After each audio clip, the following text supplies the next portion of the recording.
if you're normally paying someone like $12 an hour and now you have to pay them $15 an hour, that is X dollars more that you are paying the same person, like I said, for the same labor and the same value of that labor. So now what happens is the expenses on your balance sheet just rose, but your profit didn't. So you have to find a way to keep the same amount of profit for your business while still adhering to the laws. So basically what that means is you have to cut other areas of your expenses, and labor is a very large expense.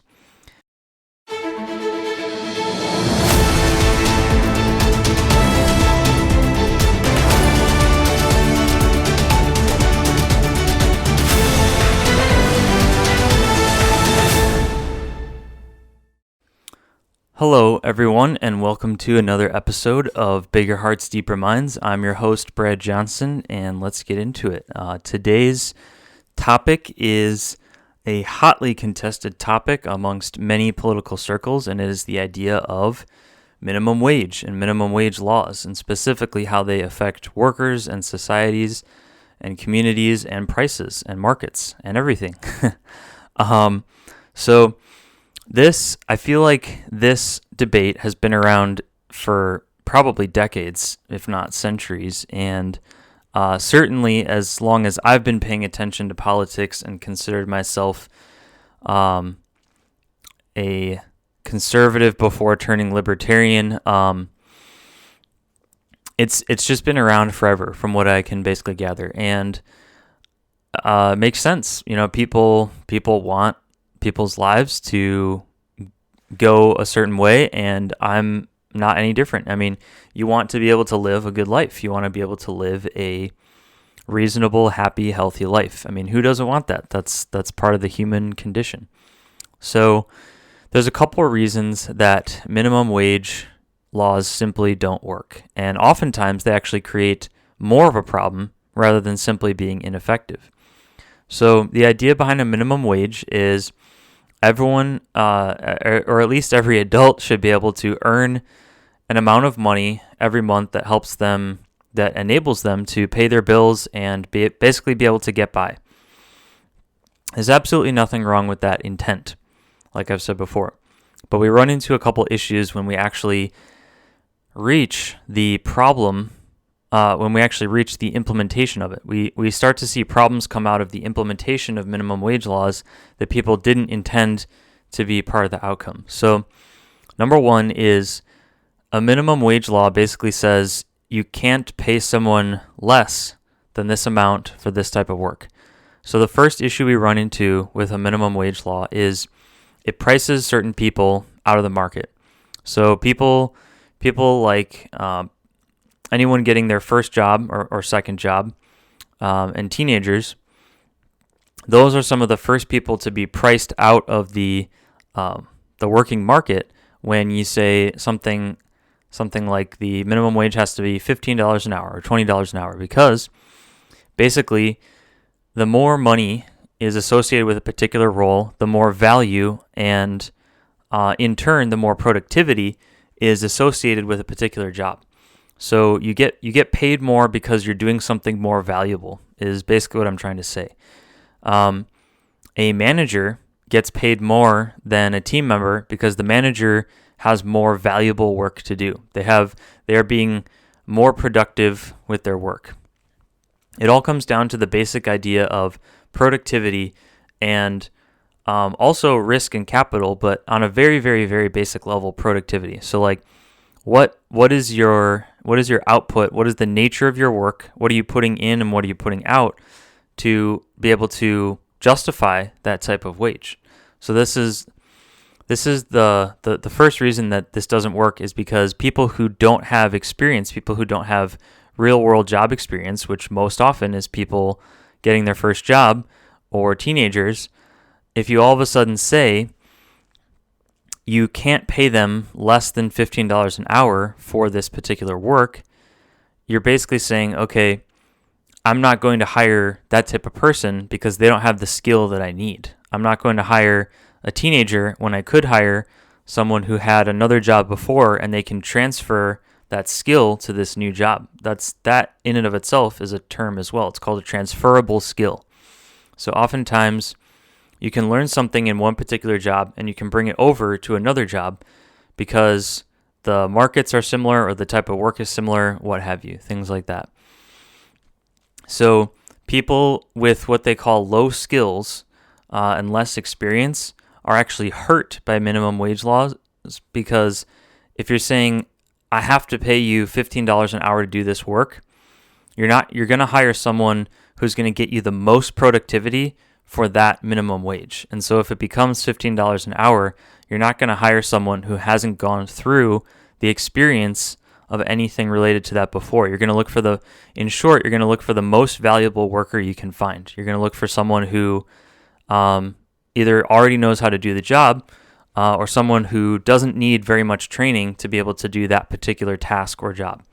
So that's the first thing that happens. Second thing is minimum wage actually forces other people, it actually forces the devaluation of other types of work and other types of jobs in particular markets. And so basically, if you're saying someone working in a fast food or retail environment has to be paid $15 an hour, what that's really doing is it's forcing up the costs of other jobs and other roles. So someone who might be making $21 an hour, that is going to artificially force them to most likely seek out different employment, because if people at this particular level over here are making a certain threshold because a minimum wage law was passed, it's going to force other people to say, hey, I want to continue to, I want the money that I earn to have the same type of value in the marketplace as it did before. Because if originally the person working the now minimum wage law job was making something like 10 or 11 an hour, but now they're making 15 an hour for the same work, the same job, the same company even, the person who's making like $20 or $21 an hour wants their they want the value of their money and their work to be upheld. And so you've basically just robbed them of some of the work that they did to get to that point. And people are going to say, all right, if that person is making this much more money, I want to make that much more money too. It's just you don't want to lose like value of what you're doing because someone else's was artificially raised. It's kind of like I hope this is a good analogy, but I feel like it would probably be something like if there's a car that cost a particular amount, and all of a sudden that car, the car hasn't changed, like the features and the functions of the car and the appearance of the car haven't changed, but all of a sudden that car is made more expensive.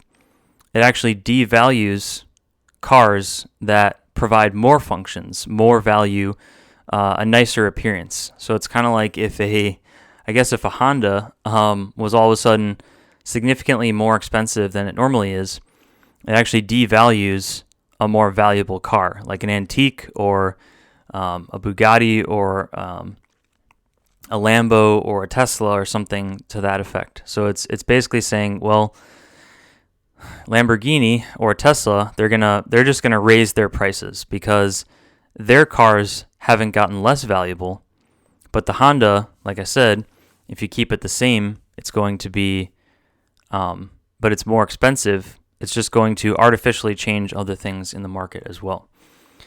Another thing that happens with minimum wage laws is it actually, the people who it's intended to benefit, it actually hurts the most. So if you pass a law and it says you can't pay these people less than this amount, it has to be this threshold at $15 an hour, what actually happens is the business that applies to, for the sake of the example, which this is realistic, let's say they're pulling in the same amount of revenue, but now they have to pay their employees a certain amount more. what they're going to do is they're actually going to have to let go more employees. Minimum wage laws actually don't increase employment, they actually decrease employment. So what happens is, if you're normally paying someone like $12 an hour and now you have to pay them $15 an hour, that is X dollars more that you are paying the same person, like I said, for the same labor and the same value of that labor. So now what happens is the expenses on your balance sheet just rose, but your profit didn't.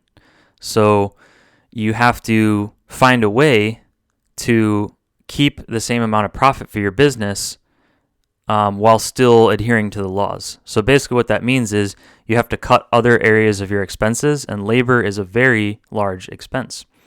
And so what happens most often, and this happened on Bernie Sanders' campaign team, I'll find the link and put it in the description or the show notes below.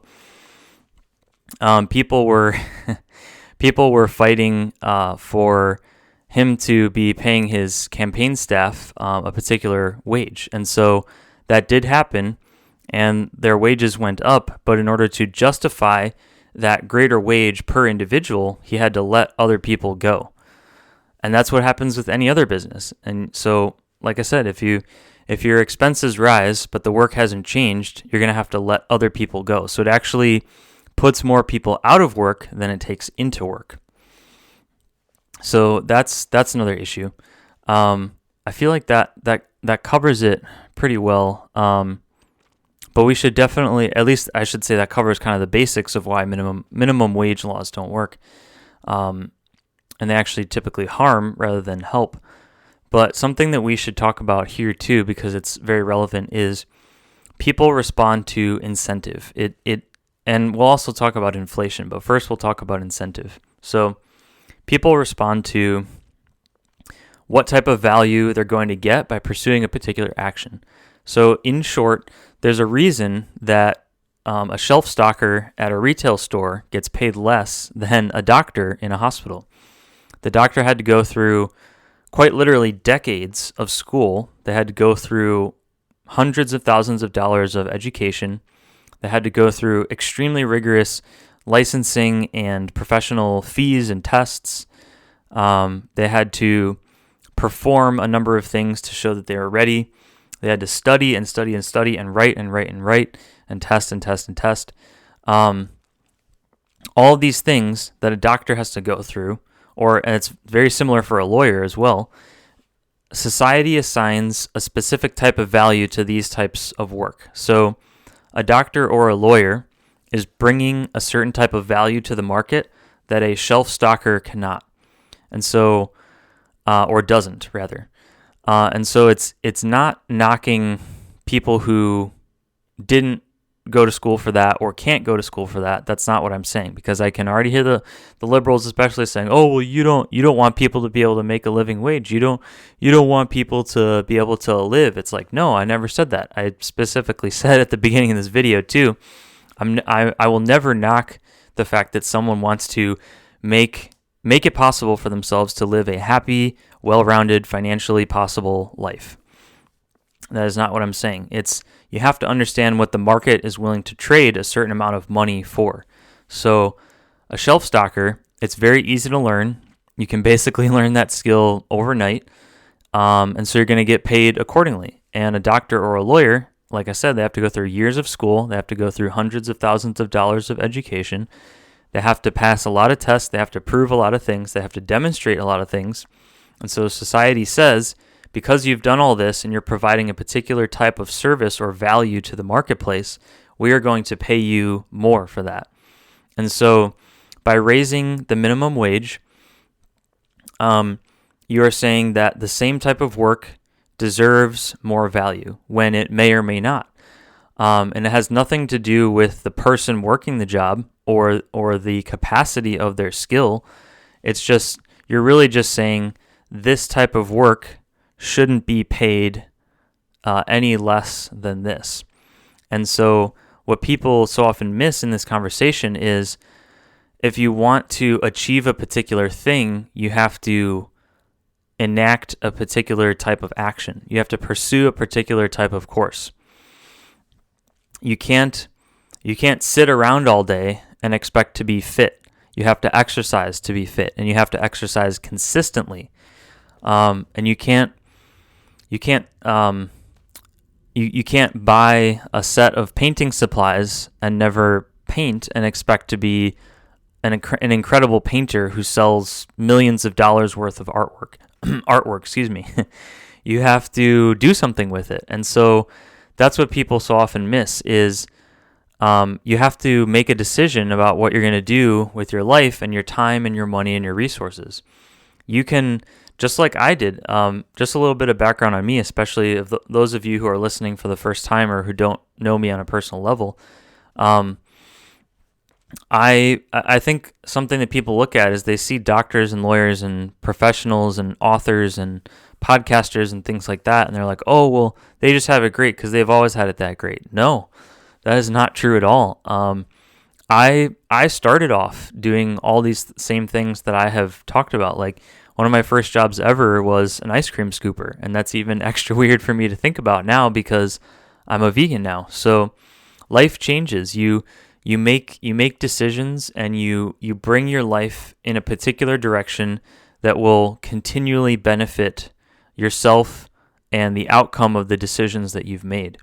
And so even though I've been a shelf stocker, I've been an ice cream scooper, I have worked in pet stores, I've done retail, I have done boring, basically like data entry type jobs online. I've worked in a library, I've worked in a school, I've done a lot of different things, and each step you take brings you one or two steps closer to where you want to eventually be. So it's all about incentive, and there's nothing wrong with wanting to help people and seeing the difficulties that people go through, but at the same time, it doesn't negate the fact that you have to make smart decisions. Even if you haven't, you might not have grown up in a family that was well off, and I totally get that. I've had many friends I've talked with about that, and it's all around us. But another thing too is if you grew up in America, you have a lot more advantages than other people often do. It's not to say that people not in America don't work hard, because they absolutely do. I think Africa has one of the highest rates of high school and college graduation rates because there are many families in Africa who grow up out of poverty, and they know that, oh, I have a chance at education. And this is an incredible opportunity for me to make a life for myself and get out there. And that's just one example. I mean, my wife is someone who was born into an immigrant family, and her parents were immigrants, and she worked very hard and incredibly so at getting college education and being a college graduate and working towards a better life. And she's very proud, and she openly says this. These aren't my words, they're hers. She talks about how she's extremely proud to be an immigrant daughter, and she is extremely grateful and proud of the opportunity that she had to better her life because her parents made decisions to help her get closer to that. So that is my long-winded way of saying it does account. You have to account for the individual and the choices that they are making. I'm not saying that we have to just poo-poo people who say that they want people to have better lives. That's not what I'm saying at all. Everyone wants people to have better lives. At least anyone who's compassionate wants people to have better lives, myself included. But we have to account for the economic realities that come about as a result of the things that we ask for and wish for. So, and let's talk about inflation as well. So inflation is something that so often gets overlooked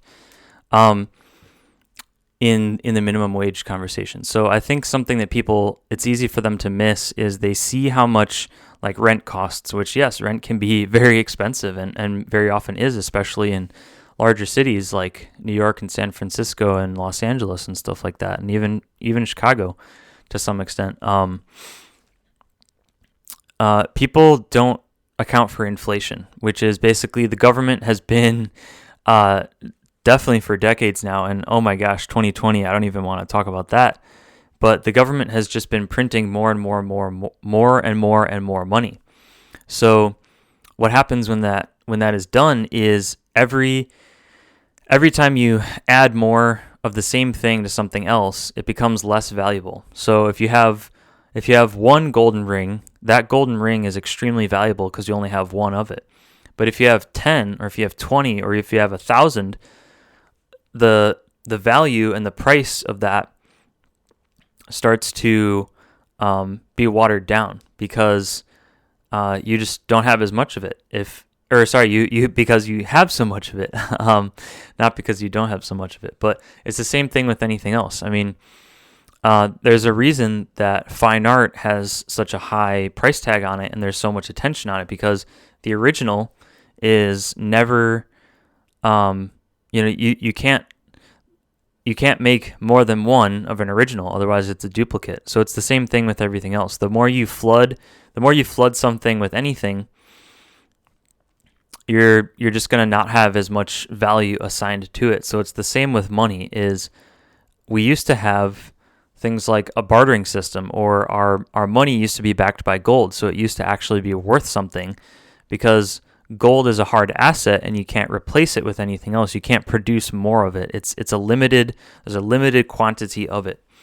And so basically what happens is people look at these huge rent prices and the big prices of everything else, and it turns into a conversation of, why do I have to pay $1,000 or $1,500 for rent?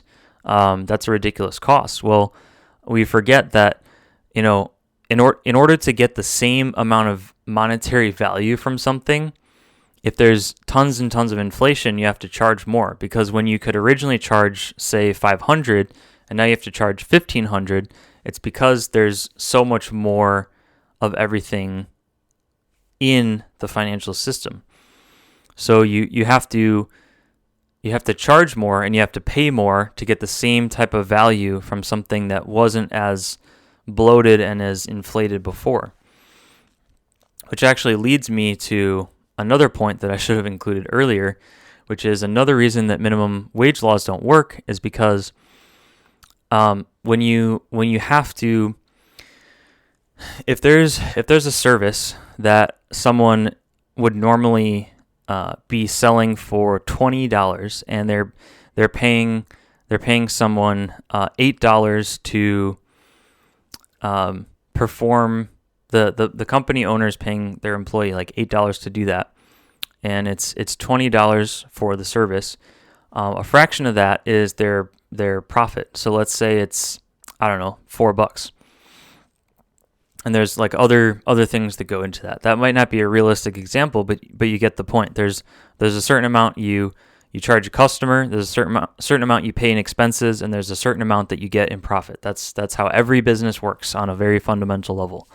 And so if someone comes along and says, hey, I need more than $8, or we're going to mandate that you pay this person more than $8 to do the same kind of work, what it comes down to is, okay, I can't pay this person $8 anymore. I have to pay them $12. I'm going to raise the price of my service to $30 instead of $20. And so now everything on a fundamental level, the person is still getting paid a certain amount.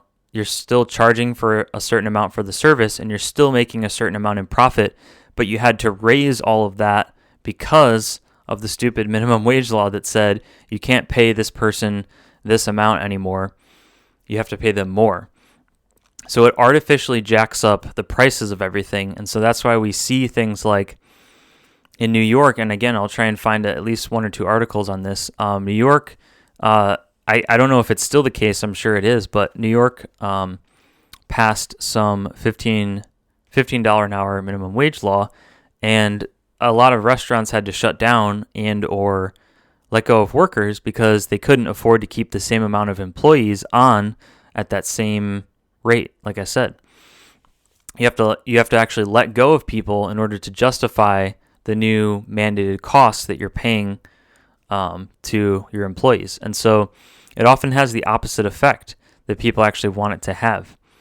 And really what people should be doing is, again, it goes back to incentive, is if that $8 an hour isn't enough, which I totally get that it wouldn't be, you have to take it upon yourself to decide, what am I going to do to make my life better? What am I going to do to find the skills I need to warrant a higher cost, or to warrant a higher value, a higher monetary value for the work that I'm doing. And another thing that's interesting too, and I'll post this in the description below as well, is it's very, very rare to see that people stay completely stagnant wage-wise across their entire lives. Most often, the case is that there is a lot of upward mobility across the wage scale, and that the older people get, typically, the more money that they earn. And that is in part because of raises, that could be because of promotions, that could be because of changing industries or changing jobs, things like that. But it's extremely rare to see people constantly backsliding. You have to be pretty much holding the same job, and then inflation slowly erodes at that same money that you're making. It's very rare to see people consistently backsliding throughout their entire lives. If anything, wages stay stagnant if people don't pursue new meaningful ends for themselves, and things like that. But most often, it is very actually common to see people rising up through the wage scale. Income growth is a lot more common than people realize. Because think about it, like, who wants to be, if you can make more money, if you want to, who wants to be making the same amount of money in 10 years that they're making now? It's no one. People always want to be making more money if they can. And so many people choose to, and I commend them for that. So that, in short, is why minimum wage laws don't work. I will post, like I said, a bunch of links and stuff in the description below. I hope you enjoyed checking that out. Thank you again for joining me for an episode of Bigger Hearts, Deeper Minds. Check out our Bcast info to join our email list, and we offer exclusive discounts and perks for our email subscribers only, so be sure to check that out if you're interested. And thank you for tuning in. I will see you in another episode. Have a great day.